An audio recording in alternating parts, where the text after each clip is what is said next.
you if you agree.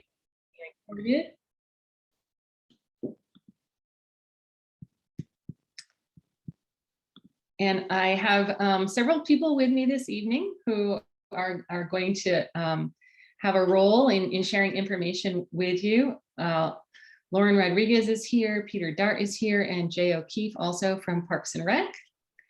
And just again want to let you know that the intention of this evening's meeting is to share with you what we know about what's happening with the construction of the new elementary school, and to answer any questions that may be lingering regarding what we're going to do to start the year, since we won't be able to start the year in the new building itself.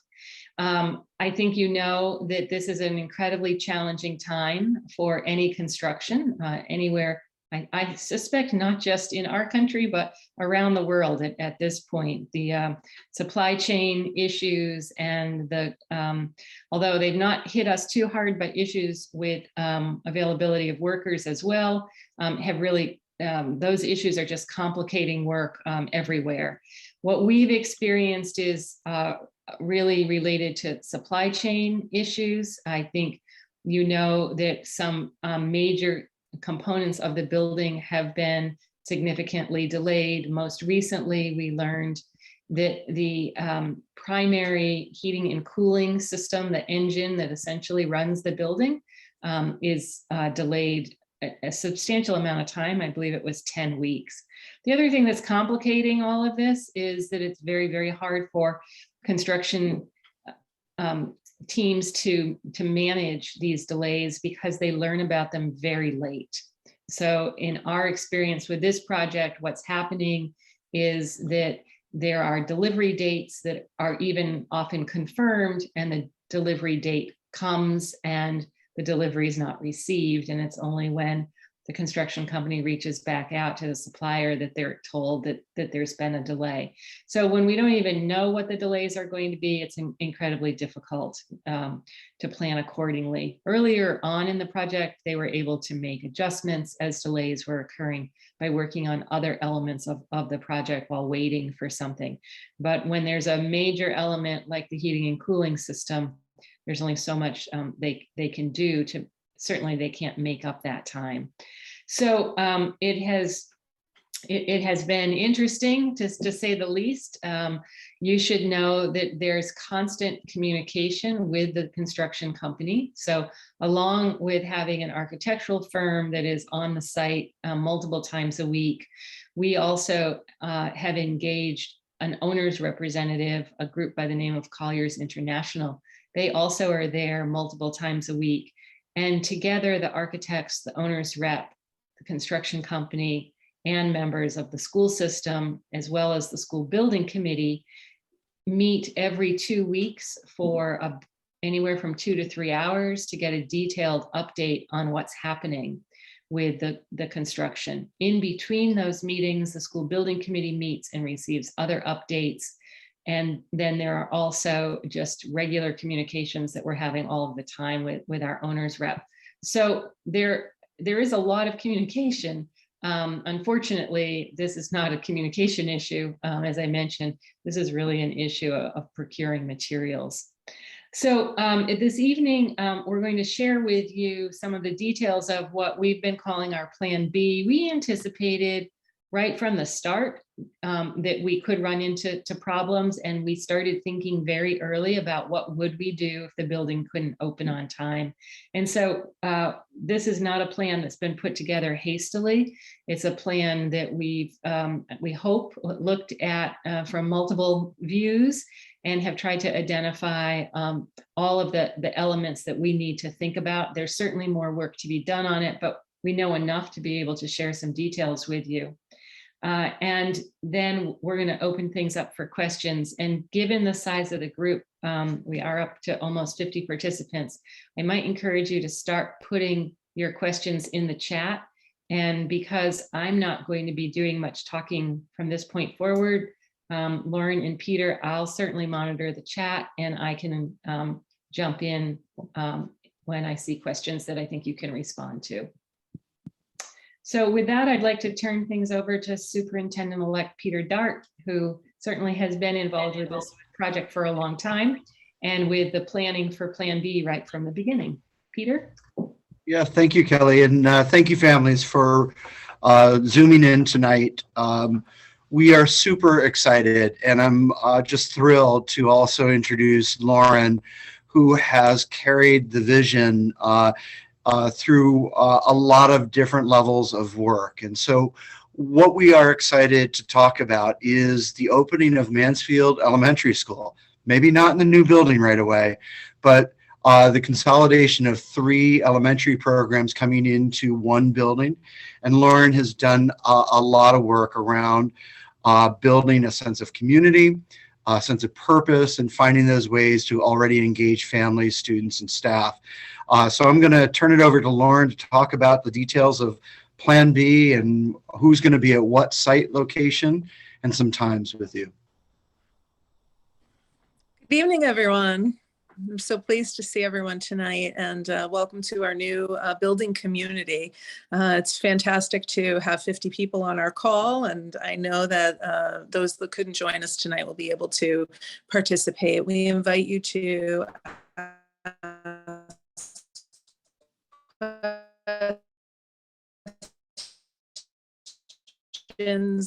we invite you to be partners on this road together. 6th, 2022, we are going to be opening up Mansfield Elementary School. One school on 2 campuses. The 2 campuses will be Vinton Elementary School, which will house our pre-K, K, and grade 1 students, and our Goodwin campus, which will house our grade 2, 3, and 4 students. Starting next year, Southeast Elementary School will be closed. And the reason for this is to make sure that we all have parking when the new building opens. So this summer, there will be great changes going on at Southeast site. It might be fun for the kids, to get a peek at how the school is going to change before their eyes. One thing that, the administrative team has worked really carefully on, we recognize that this was not originally the desired dream. So we've been working hard to try to mitigate some of the challenges that we know will be a part of this planning. Moving into 2 schools, several families have children who are, will be attending both the lower primary and the upper primary school. So we'll be talking about what busing looks like in just a little bit, but you can be assured that there is a plan for busing. There is a plan to make sure that parent pickup and parent drop off can still be accommodated. And there also is a plan on helping your child to feel that they are a welcome part of our new school. One thing that I can tell you, I had the opportunity to meet with all different staff throughout the 3 buildings. And while each of you may come with a certain belief and pride in your individual school, I can assure you that when you put these 3 schools together, complete magic is happening. And that's been really fun to watch. As your child gets acclimated, there will be people within the building that they're familiar with, because staff will now be split amongst the 2 buildings in thoughtful ways, from related arts staff to classroom teachers to paraeducators. So I want to, first make it known, that as we work through this plan, and myself included, we had the pleasure, many of you have seen the announcement to hire a new assistant principal, and Becky Granatini is going to be joining us starting July 1st. But in this plan, and on doing some week by week transitions so that we have a chance to really get to know individual students, teachers, classrooms, and really help to continue to build the practices. So as we build our one school on 2 campuses, we're looking positively at some of the challenges that may be ahead of us. But we also recognize that we can figure this out in a thoughtful way that will support families. So I want to share some specifics that I think families, will want to know. Vinton will be the school that drop-off opens first. Families can drop off their children at Vinton if you decide to do a parent drop-off at 8:35 in the morning, and that window is still going to be the same amount of time that it currently is, about 20 minutes per building. So 8:35 for the Vinton, which is the pre-K K1 school. And then the Goodwin site will have the 8:45 to 9:05 drop-off window. As you can see, that gives about 10 minutes transition time to get across town. And that is the amount of time that, Superintendent Dart has looked carefully and worked with M&J to be sure that that is the time that the buses will also take. So first thing and most important to make note of is that drop-off time, and that you will still be able to use buses or the parent pickup. And now I'll pass that back to you. I believe, Jay, you're on the call. I just wanted to add a couple things before we leave busing, and then we'll jump to childcare. Yeah. So correct in the chat, there is a transportation plan, a busing plan for every child. And we would ask our families to really consider using bus transportation for net zero building. Environmentally, it is the best way to use public transportation. It's safer. And we anticipate that there are going to be more drop-off pickups because we're consolidating to 2 sites. So this may be an opportunity for families to consider that transportation plan. So if you have 2 children and each attending a different site, your children will get picked up at the same time. They'll ride the same bus. And as Lauren shared, the bus will start by dropping off at Vinton and then take about a 10-minute drive over to Goodwin and then drop off. In the afternoon, it will repeat the same. It will pick up at Vinton, drive over to Goodwin, pick up the students, and then deliver students. So from a family point of view, your kids will ride one bus together. They'll get picked up at the same time, and they'll get dropped off at the same time. And then, as Lauren also pointed out, for families that really would like the option of a family drop-off pickup, each building will accommodate, but it's going to have that 10-minute offset to allow enough time for travel time and to stagger those times. Once we move into the new building, we'll go back to the original standard elementary time for that. I also want to just clarify, because I know some families had a question about delaying the demolition of Southeast, and Lauren pointed out that's our parking lot. We really did look at so many different variables, but it was important to keep kids together in their classroom groupings and not have to create another transition for our students. And so if we look at it from a student point of view, we want to keep our kids with their classroom teacher for the entire year and with the friends that they're going to make in their classrooms. And so really the 2 campuses help us achieve that goal. And then for before and after school care, Jay is on the line and Stephen is on the line. We're going to again partner with Park and Recreation. We're still working on some final details of the before after, but I'm going to turn it over to Jay and Steve, who can share a little more information about the program. Thank you, Peter, for allowing us to take a few minutes to share with parents that aren't familiar, and even those that are familiar with our before and after school program known as the Before and After School Friends program. Steve Kelvianco, who is new to us, but has some great history with the town of South Windsor and before and after school programs, among other things. We're briefly to speak to what our program is about and give you a few bits of information, but we'll be very brief. But just in general, the Before and After School Friends program has a history of over 10 years with the town, working with the schools and offering before and after care, but also activity for maybe children who don't necessarily need the supervision after school or before school, but maybe want to engage in additional activity time with their peers, meet new friends, etc. So basically, we kick off that program at 7 a.m. And then traditionally have ended at 6 p.m. In the afternoon. And we have the staff, a combination of adults that have been with us for a number of years, college students, and occasionally some high school students. Each site has a head counselor or a leader, in addition to one or more additional staff at those sites.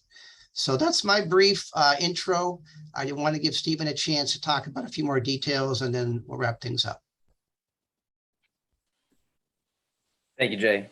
So hi, I'm Stephen Kelvianco, the new recreation coordinator, for those of you who have not met yet. So yeah, like Jay was saying, we run a before and aftercare portion. The morning starts around 7 and goes to about 8:45, and the afternoon runs from 3:15 to 6 o'clock.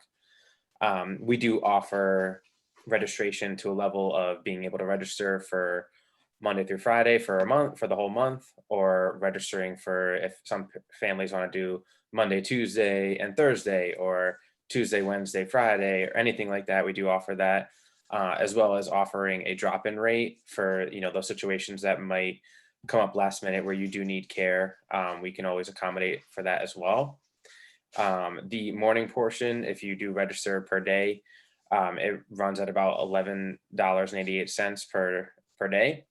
And if you're doing the drop-in rate, it goes up to $19.57. And then the afternoon portion is $14.53. And then for the drop-in rate, goes to $23.69. So obviously you guys can see, it's good to get your kids in and registered. Helps you save you a little bit of money. A couple of things that I'm going to be bringing this year that might be a little different to some of the participants in the program is we're going to get a little bit more into a scheduled time. That's just too a lot to, obviously we want to give kids time to have free play and, do what they want to do, but we also want to engage them in activities that will not only challenge them, but help them gain more interest in different areas. So how the schedule will look is usually when the kids, the morning is a little bit more open and free play, just because we might not have as the numbers that we have in the afternoon. So that's a little bit more of a time for them to come in, get ready to start the day, just, engage in activities with each other.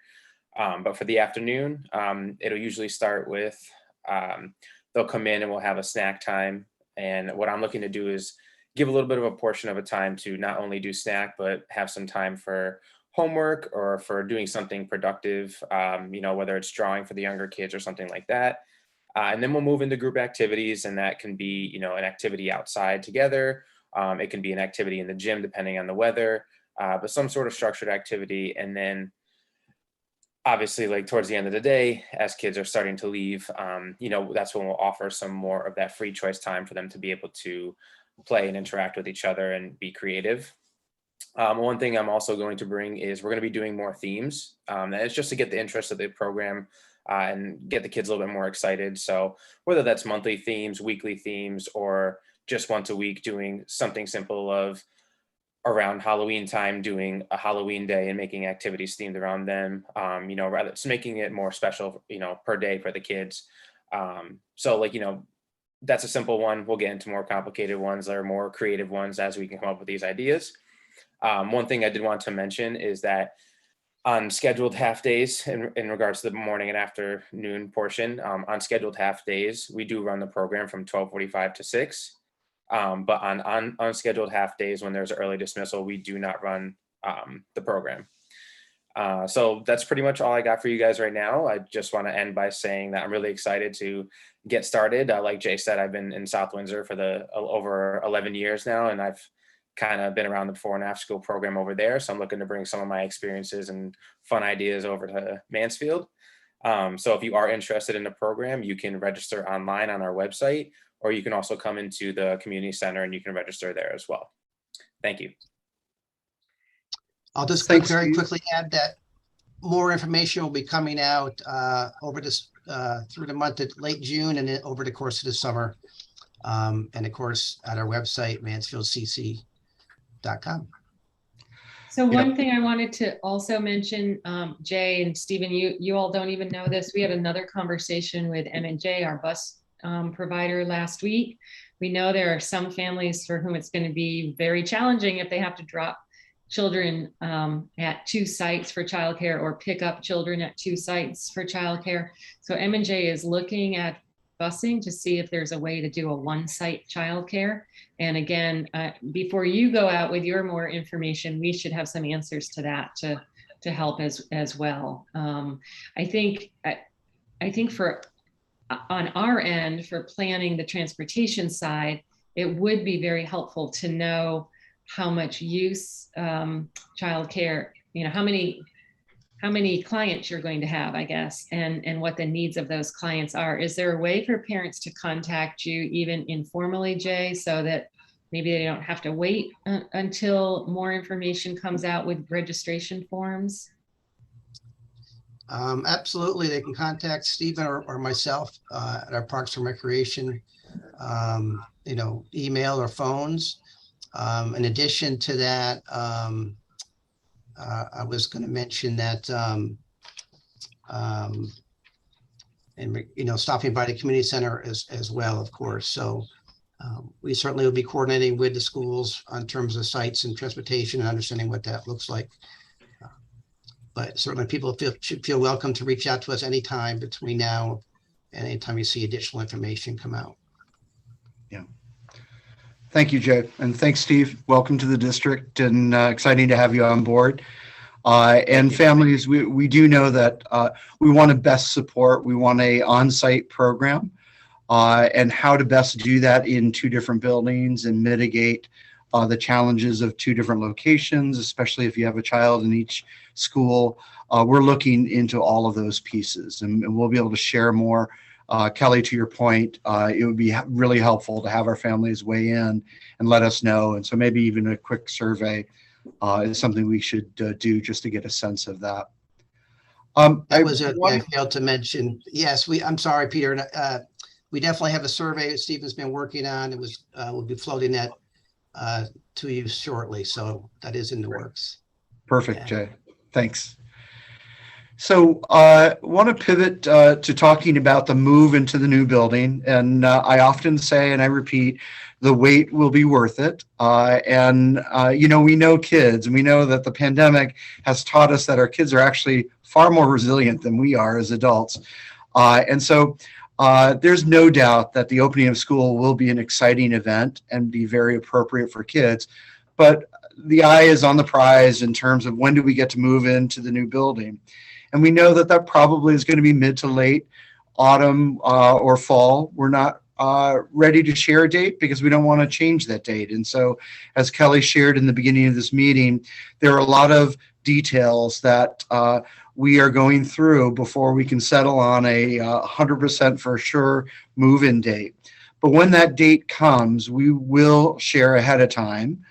And Lauren and her team will create a lot of opportunities, information sessions, so that we're ready, that staff is ready, that our students are ready, and that our families are ready. So we'll explore different ways of doing that, but we want to make sure that you understand we'll think about it in terms of our school calendar and look for a natural break that is already in the calendar. We will support our teachers and make sure that they have enough time to not only close out at the 2 different locations, but then get ready and set up in the new building. So no worries on that end. We've got that. And then Lauren and her team at MES will walk through the procedures. And so we'll have those opportunities to see buses coming into the parking lot, to see family parent pickup areas, to learn where your classrooms are. This is going to be a big, beautiful building, and we know there's going to be a lot of curiosity about it, and we'll continue to plan those events as appropriate so that people feel comfortable and ready. This is not going to be a last minute, we're moving tomorrow kind of decision. So more details to come. But just know that planning for that transition is already happening. and that the teachers want to make sure that it's appropriate. And so I just heard from my PTO that Lauren and the MES PTO is thinking about an August event welcoming kids and families back. And we'll think about how do we do that again and get people oriented to the new building with that. So Lauren, I'm going to send it back to you because there's so many things that I'm sure you're thinking of and visualizing for the fall.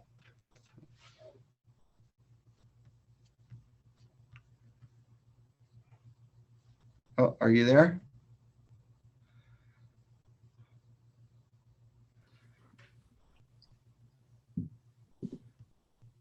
Is it just me or is it Lauren that's frozen? It looks like she's frozen. Can you speak to some of those activities? Or Yeah, are you sure, I happy can. to? Yeah, so what we imagine happening is when we're ready to open up the building, that teachers will get in the building while kids are still schooling at the Vinton and Goodwin site. So there'll be some overlapping time periods after school for faculty meetings and the setup so that from the staff side, we're comfortable with the building in terms of the traffic flow inside the building. Oh, Lauren, are you back? Oh, can't hear you. And then thinking about how do we create a staggered opening for our families and trying to have a soft opening. So maybe students visit for a partial day, or maybe we start with certain grade levels so that we don't overwhelm and have a full hard opening all at once, but we take the appropriate amounts of time to, number one, make sure our kids are safe, to make sure that our families feel comfortable with the transition, and to make sure that on the staff side that we're ready to have those doors open. Lauren, are you back? Can you hear us?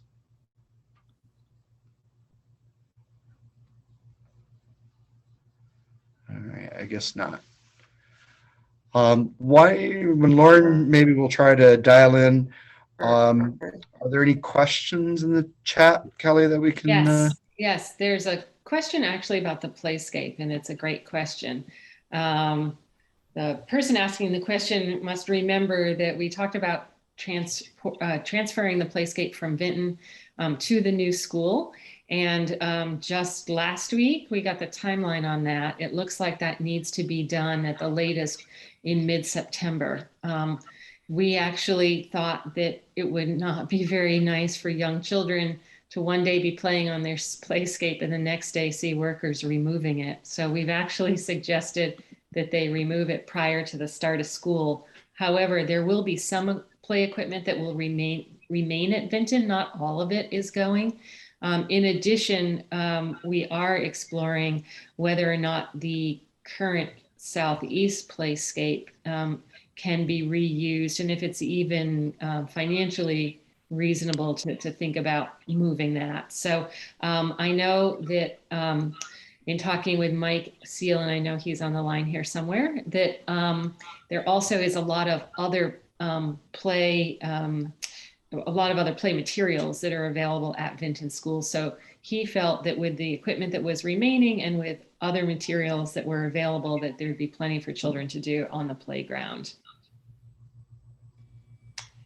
There's also a question about the bus routes and whether or not there'll be an increased amount of time on the bus routes. And whether or not there's a maximum amount of time that students can be on a bus. So by state statute, there is no maximum amount of time for children attending their schools in their own communities. This is something that sometimes is misrepresented. The only element of the statute that describes the length of time students can be on buses are for students who are transported to specialized programs outside of their district. That being said, we're very concerned about the amount of time. Currently, we have bus routes that last up to 45 minutes. And so we've used that as our marker. And Peter and I had a chance to actually look at the bus routes last week in that meeting. And we saw that none of the bus routes exceed 45 minutes. So we were very pleased to see that. one other thing that we learned recently about buses that should bring some comfort to families as well is that not only will your children ride the same bus in the fall, even if they're in two different schools, most children will remain on that same bus with that same driver when we move to the one school site, which will be very nice for children because they'll have some familiarity with the other riders on their bus and certainly with the driver. And again, that is for most children. I do know she said there were a few children for whom that may not be possible, but for most children that will be the case. And I don't see any other questions in the chat. I Wondering think if Lauren's back. Yeah, thank you for everyone for your patience. I wanted to give a little bit more information about some of the activities that have been going on in preparation to get our Mansfield Elementary School up and running. Peter alluded to the start of a new PTO that has begun meeting since this past March. We've had several meetings. We've actually identified and elected officers. We've created bylaws. And finally, just in this past week, we're able to come up with our core events that we're going to be focusing on for next year. And you can be assured that the goals of our PTO are focused on supporting families, supporting students, and making sure that all events, all of our families can participate in, and that it brings us together. The goal of the PTO is to really make us all feel as if we are one community. And it's been fun. So I invite you to join those meetings. We'll be meeting again in July. We just look forward to the energy and enthusiasm. And I can say to lift this well, we will need your help and support with a bigger school. If you're looking for that way to get involved, there are tons and tons of events and opportunities within the school that you can be a part of. So those traditions will continue. I know that there's been a pause at several of the school sites because of COVID. We're hoping, hoping that we won't feel that effect again for next year. This year, the third graders went on a wonderful deep dive into thinking about school mascot. They developed a hand drawing rendering. They had a vote. We had 6 different mascots that were up, and then we did an entire student vote. And they selected the Mansfield Tigers. So we've been working with those grade level, with the third graders, with a graphic designer to nail down what our logo and what our mascot will actually look like. And your students can look forward to receiving a free Mansfield Elementary School t-shirt to kick off the year when they come back. Staff will also have special shirts. So we're looking to build out, the Tigers and the, all the different ways that we can build school spirit through this, wonderful mascot. Also throughout this year, we've been working with teachers, bringing grade level teams together so that the teachers have a chance to share practices, share what works well in their school and their grade level, and start to build out what Mansfield Elementary School teaching practices will look like. Much of this work has already been done at the district level, but we've had wonderful meetings, and this is where you can really see the creativity of our staff come together. So one of the things that came out of this was the idea that we'll have students meet each other on the grade level. So that work has been underway this year as well. All grade levels, kindergarten, first and third grade, have had their student meet and greets days where we've had picnic, we've had popsicles, we've had activities for students to get to know each other. And now we have second grade coming up just next week. So we're looking forward to the final meet and greet, and the students have just loved this opportunity.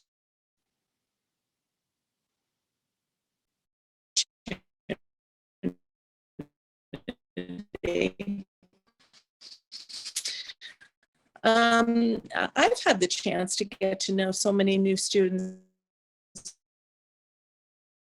also popping into classrooms and just through these informal that I have that opportunity to get to know the student in school, and the students are getting to know them. I also have expectations, so some common language and common practices, exactly how to be successful at school, and those are just some of the things that have been underway. I could keep talking, but I can tell you that we're off to a good end. I look forward to continuing to share is that we to be able to bring children in. So we look forward to that. Please, any questions? Okay, thank you, Lauren. A little Thank bit you. of that was broken up, but I think we got the gist of it, so thank you. A lot is going on, and the kids are definitely excited. I should also mention that outside of that, our enrichment STEM teachers continue to visit the site, take pictures, and lead lessons around net zero. Very often, if you go into the enrichment classroom, you'll see kids huddled around blueprint drawings, and they're tracking the construction of it. I know Nurse Ann is on this call, and she too is thinking about the health aspect and how to best prepare for the 2 sites and the 1 elementary school. And so we really are looking holistically at how to take the best of our small school community and ensure that energy, those touch points that we're celebrating in each of our elementary schools is part of the new Mansfield Elementary School. So I can tell Lauren and her team are just full of great ideas and really thinking through the details of that. I think we can entertain some more questions. I'd invite people to use the chat box while we have everyone here. We want to make sure that we hear your questions or concerns or things that you're wondering about. We want to take advantage of this meeting.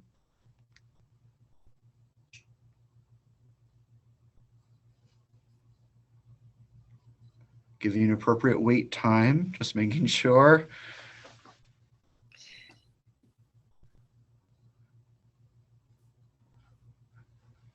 How confident are you that buses can be unloaded and make it across town within 10 minutes? It's a good question.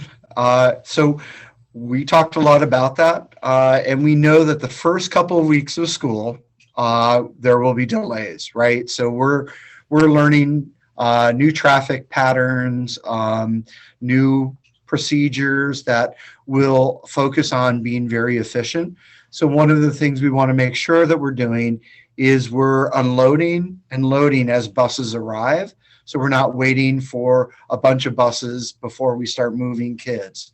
The pandemic really helped us think differently about how to build in efficiencies to move kids pretty quickly, but ensure that it's safe and that we're being mindful about moving kids from point A to point B. UConn can be a wild card, traffic, construction, but M&J Bus Company, Kelly mentioned that we just met with them. They were pretty confident that around a 10-minute window we'll be able to do that. And we know that the start times will give us some flexibility. So I can speak from the Goodwin context. I know that dismissal starts at 3:30, but that doesn't necessarily mean every single student leaves at 3:30. That really we have a 20-minute process of moving kids, loading, and ensuring they're boarding the bus or getting in the right car. So yeah, I'm sure there will be things that we have to work out, but in terms of the traffic itself, Vinton to Goodwin is a pretty easy shot up 32 and then 44. So there's a question about whether there will be a practice bus run for kindergartners and their parents before the first day of the school year. Yes, we will be able to do that. We're looking forward to that. The Yeah. other thing I'll share is that we have asked and been told that this will happen, that every driver will drive their route prior to the first day of school to make sure they're familiar with the route, because for most drivers, the routes will be new this year. And as Peter talked about delays, we know that that can cause delays those first few days as well, but they have assured us that they will have every driver drive the route prior to the first day. Are the dismissal times staggered as well, Peter? Yes. So it's a 10-minute staggered time. So dismissal at Vinton will start at 3:30, and dismissal at the Goodwin campus will be 3:40. So again, that 10-minute staggered time. So Vinton will hopefully finish their dismissal process by 3:50, and Goodwin by, or 3:55, and the Goodwin site by 4:05, just making sure that we have that 10-minute window. I saw another question about parents seeing the bus routes and times, and so that will definitely be shared. I think that's posted online as we get closer to school, and we're sure to send that out so that families know the bus routes, the approximate times. And so we'll do that again as we get closer to the start of school. Pretty much the routes are done. We just don't want to share them because we're still tweaking, looking at them, and there will be some adjustments as families move in and out of the town. So we'll be sure to share that with you. There's a question about providing some supports to families, especially with students who have hesitation about moving to a new school, so that they have some language and some assistance to know how to talk about this at home. I think that is something well within the scope of what we can do, and would be a great thing for us to think about putting together, because I don't think that's something we actually had in our plans at this point.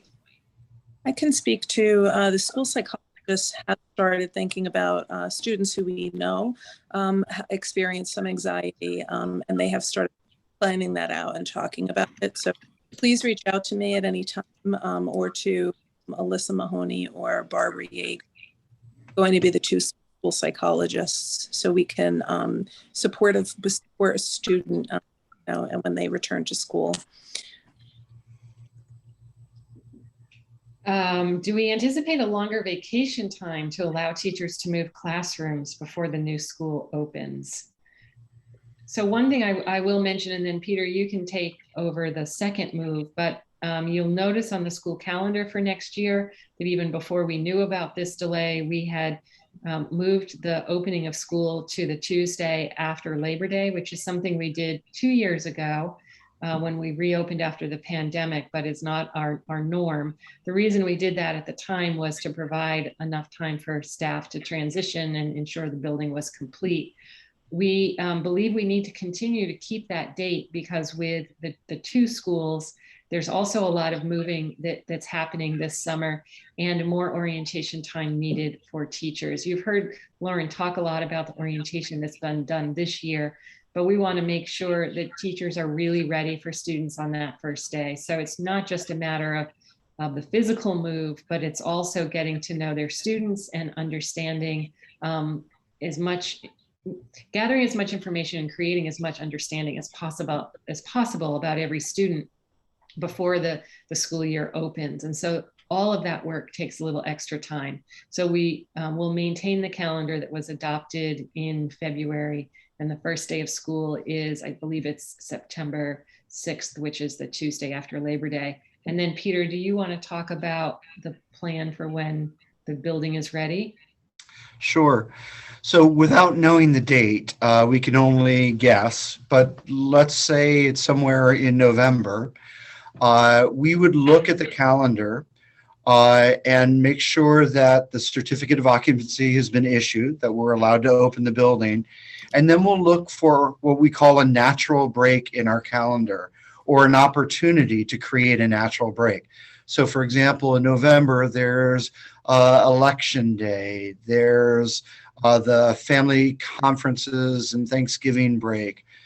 So we would look at that and be a little creative in trying to think about when would be the best time to create some professional learning days that won't heavily impact our families, but also give us a couple of days to move in and transition from the Vinton Goodwin sites into the new building. You know, what's important to know is that from the staff side, from especially our teachers, we've been very sensitive and recognize the need to compensate them for time. And so, you know, we have that in our plans so that faculty knows that while there will be some inconvenience of that move, we're building in the time, the compensation piece of it, and then we'll strategically maybe build in some professional learning days or utilize some early dismissal days, somehow tweak that calendar so that it's not a huge disruption for our families and it buys us a little extra time to make that transition. Again, I hypothetically used November. It could be October, it could be December. We'll have to see when that date is. What we aren't going to do is rush the process, and it's not going to be at such a frenetic pace that we feel like we're not ready, that we didn't have the information, and that staff doesn't feel prepared, and that our families don't feel prepared. We know that there's some high expectations about how to best do this. And Peter, while you're talking about that, there's a question about families being allowed to tour the new building. Yes. So Lauren, are you back unfrozen? Can I answer? Yeah, please. Okay, we're looking forward. The PTO just decided not only we'll have a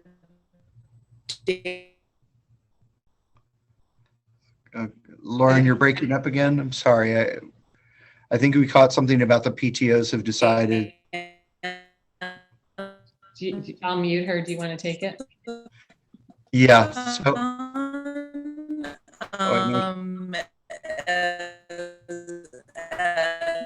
Mute button is not working. I'm sorry. yeah, sorry, Lauren. So yes, there will be opportunities to tour the building. There will be when the school opens. So we're looking forward to having families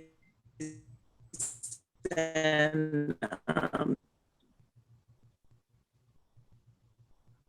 okay. So there will be opportunities, and so more to come on that. And tour. And Lauren, we're just catching like every fifth syllable. I'm sorry, we've missed a lot of that. Peter, if I might, it looks like Christina Day in the chat has some information. Christina, do you want to unmute yourself and share what Lauren's trying to tell us? If I'm remembering correctly from our minutes, we had talked maybe about like a dance-a-thon or some kind of event to open up the building that would allow an opportunity for families to come in, have fun time, and tour the building. The specifics about it and how that would work with the whole school being in there at the same time, not really sure. But that is what was something that we had talked about, doing some kind of fun event when we open the building, to open the building and bring families in to kind of tour it. Thank you. You're welcome. Yeah, that Lauren, sounds like fun. if I was wrong, but I'm pretty sure that's what I wrote in the minutes. Okay. Right. Peter, can I ask you a few more questions? Sure. One regarding changes to the amount of time allocated for such things as specials, recess, and lunch. Right. You want to talk about that? Sure. So early on in this project, we heard from our community, and Kelly has shared this multiple times, that the new building will not be a reduction in those things that we know and love and feel support our students. And so while the schedule may look different because of the scale of the building, we don't see a reduction in specials time. So we're well aware of the amount of PE kids get per week, and art and music. That's going to be super important.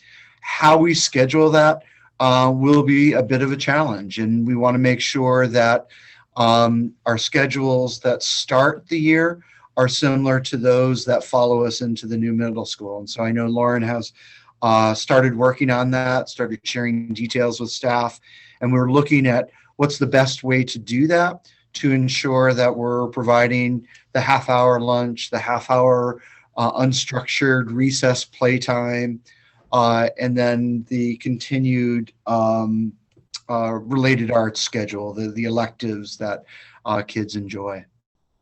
I think, Peter, that's another example of the efforts that Lauren and staff are undertaking to create as little disruption to students' routines throughout the entire school year. So, it begins with ensuring that the classroom children are placed in September is the classroom that they stay in the whole year. And then if we can keep the schedule the same from the 2 buildings to the 1 building, that's another opportunity for us to not be disruptive to children. So an awful lot of attention has been paid to coming together as a community, but doing it in such a way that it's one transition for children and not multiple transitions for children.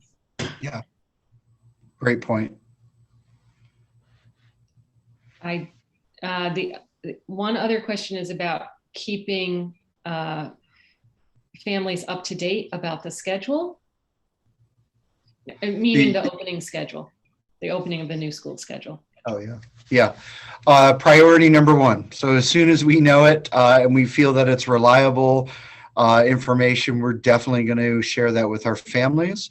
And just know as your new superintendent, I will start a listening, learning kind of tour of Mansfield and provide a couple of sessions through the summer and early fall for families to Zoom in on or visit, because I want to continue to deepen my understanding of the vision of Mansfield Public Schools and our community and your hopes and dreams. But part of that will also be updating our families on where are we with the new elementary school. I know through the process when I applied and was interviewed by the Board of Education, they made it very clear to me that that was a critical priority of any new leader coming in to best support the plans to mitigate and minimize the disruption. And so definitely we'll share that information with you and just look for those opportunities to informally talk, chat, visit. And certainly, I'll be around all summer long. And so I'd love for folks to stop by central office. But definitely look for those communication pieces coming out. And Peter, the last question I think we haven't answered that I see is if there are days that are closed for PD or transition, will the middle school also close? Yeah, so we definitely want to create a calendar that is similar, because we know it can be a disruption not only to families with siblings in the Vinton Goodwin, but we also have families that have middle school students, and so we'll look at that. It may not be exact, but certainly opening and closing of the school year and the vacations that are published in the calendar. We'll have to see when we get the opening date how that may impact. It may be some early dismissal days just for the elementary. We'll have to see how we can best utilize that with the middle school staff. The one thing that we know that teachers are always hungry and looking for opportunities to plan and work together. So I don't think it'll be a problem, but I just can't just blindly say, yes, it'll be exactly the same. I think it depends on a couple variables. And once we know that date and what month it's going to line up and what maybe vacation or holiday it will coincide with, we'll know better how to do that. So I haven't seen any other questions posted for about 7 or 8 minutes now. So I'm thinking we probably have answered the questions. If you think of other questions after we leave the call this evening, please feel free to reach out to any of the principals or myself with those questions. And again, we're interested in doing all that we can to make this transition work for everybody. So if you have suggestions for us, please don't hesitate to share those either. as a way of closing, I would just like to say how much it has really been my pleasure to be a part of this Mansfield community. And again, am just in awe of all that we have been able to accomplish together, including building this new school and preparing for its transition.